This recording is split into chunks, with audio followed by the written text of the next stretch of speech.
ए बूढ़ी बूढ़ी हो चला ना जहानाबाद घुमा वही बटोरा। बाप जी बोलो नहीं है जी। अरे ले है शैम्पू नहा ले शैम्पू से चल घूमे टेम्पू से के टेढ़ी के चलो रोज रोज मौका मिलता हो कहाँ गई घूमे जी। अरे जहानाबाद चल जहानाबाद घूमेगे बूढ़ी चल तो चल बहुत ही बुढ़ाऊ। अरे जल्दी से नहा ले बूढ़ी शैम्पू से चल घुमाबू टेम्पू से। जल्दी से नहाला बूढ़ी शैम्पू से जल्दी से नहाला बूढ़ी शैम्पू से पटना घुमाई तो के टेम्पू से।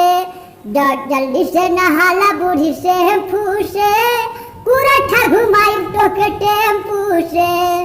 बड़ी डर लगे बुढ़ावा मुझसे डर लगे बुढ़ावा मुझसे बड़े कूदे पे बाहर के टेम्पू से। जल्दी से नहाला बूढ़ी शैम्पू से अरे जल्दी से नहाला बूढ़ी शैम्पू से अरे बल घुमाई तो के टेम्पू से। लालू जी समझा दे रहा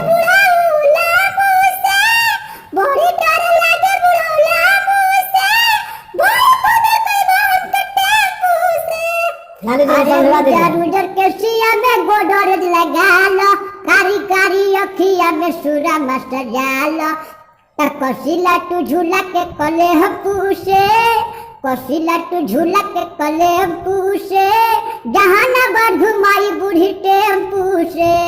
बड़ी डर